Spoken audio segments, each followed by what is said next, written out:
Hey Clashes, what strategies are the top players in the game right now using?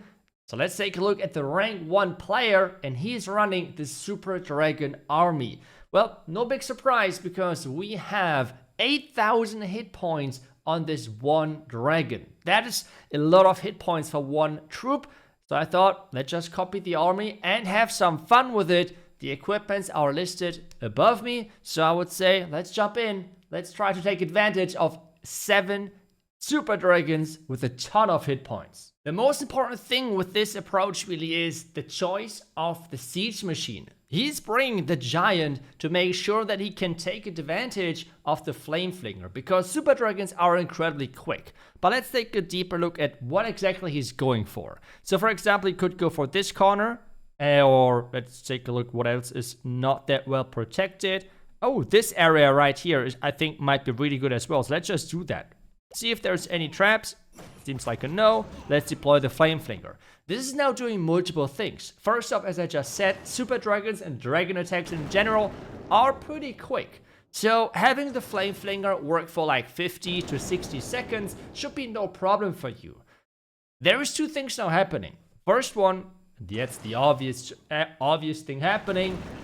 Well, your flame flinger can take down quite a few buildings, but the second thing is maybe even as important, and that is just creating pathing, creating an, well, following path for the super dragons right after. So for example, while taking down this left side, we can then play into the middle of the base or into the bottom side some more dragons which have a pretty clear pathing into the core of the base then. So that's exactly what we're about to do.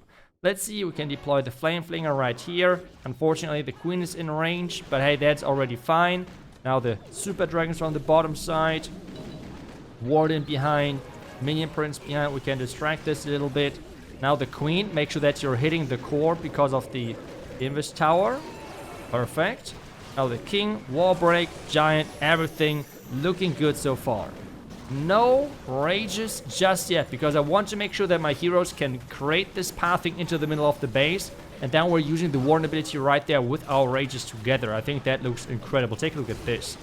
Rage, warden ability right now as well. This base already at this point is looking completely crushed. More rages, just spread them out, and this base is just gone. I mean, we still have 5 freezers left, but there is so many dragons which are just swarming everywhere. As I said earlier, every single dragon has 8,000 hit points. That is just disgusting. I mean, that's just crazy. Minion Prince can like use the ability for the back end, just like this. So there's no more damage incoming pretty much. Take a look at how many dragons we have alive. We have spells left for more attacks as well. It's just crazy. I mean, super dragons are incredibly strong. Yes, I know. They take a super troop spot. And yes, you could get rid of the wall breaker if you want to, the super wall breaker. Don't worry, that is completely fine. You can just remove that, add some more balloons, for example. Totally okay, no problem. You can still use the earthquake boots from your barbarian king. But the super dragons are actually just such an upgrade of the regular dragons, it feels like right now, with the 8,000 total hit points. It's just mind-blowing. But hey, that was just one attack. Let's just keep going and we can take a look at some other bases. That looks like a really interesting base. Is this type of base defending? I mean, for a fireball, that's just insane. But I have no clue how that works versus dragons. Maybe that's a really good base versus air. We will see. First off, let's pick a side. Let's pick a flank which we can funnel. I think this top side might look pretty good because there's no expo right behind, and we can wall break the siege even in size. Let's just do that. So first off, like this. Flame flinger, and we can wall break. Oh, we should have waited a little bit longer, but that's okay in the end. Let's just keep distracting if the giant is too close. Just like this. But it's already gone. Perfect. Now we're clearing out this entire site.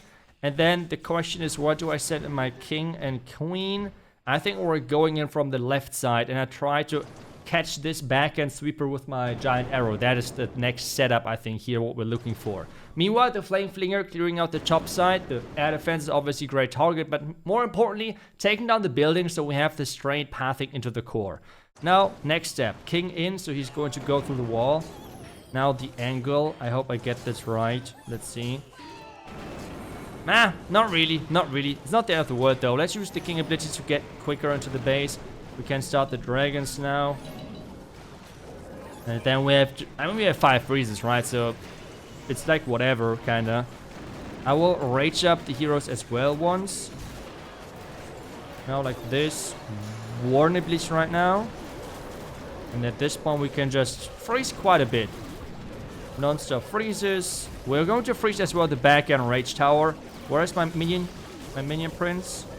I think it's right now in the middle. So let's just freeze everything. That's, I think, the big downside though, right? Like of those stacked bases. Super Dragons obviously counter them even more because of their splash damage. But the Minion Prince is just so efficient versus those really stacked bases. I mean, the Minion Prince probably on a base like this gets double the amount of value of like an Eternal Tome ability, which is already... I mean, Eternal Tome already is quite insanely strong.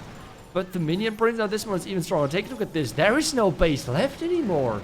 That's just disgusting. That is just insane. Let's just swag the remaining freezes. If they on every single attack, we have spells left over. We had so many dragons alive. If people are stacking their bases like this, super dragons are becoming even more efficient, and that is scary to think about. But hey, let's move on. That was a really quick attack. Let's make sure that our next one is maybe even having more swag. We will see. Okay, our next base is here. This time around, I mean, again, we have a couple of buildings in the core, like those 2 buildings, Clan Castle here. Super Dragons should get quite a bit of nice value. But first off, we have to pick a side. I think on this one, something which might work well, Flame Flinger this corner, the far right side, then Giant Arrow across for those 2, and then Dragons into the cannons here. Let's just first check if there's any traps. It seems like no. And then we can try to get into the base here with our kings, so to take down the town hall. I think that might look like a solid idea here. I think that's what we're going to go for. First up though, let the Flame Flinger do its job. We can deploy a wizard right behind, but the splash of the Flame Flinger already is doing a quite nice job. But most importantly, the air defense now with the wizard tower splash should be really a lot of value for us. Because, well, that means this looks solid then. Typically they're testing here. I'm trying to lure them right now, because then the Flame Flinger might take them out as well. I'm trying to get it targeted. Okay, nice, like this. Are there any more Tesla? They are, perfect. So we have triggered them. Now, let's try to get the sweepers. Okay, we got them, perfect. Now the Super Dragon's in here. The pathing is created. Can use the king here now as well. Freeze. Always wait a little bit with the warning ability, because you want to have your dragons take a bit of damage, and then you can still like do the rest. Now the king ability to get into that compartment.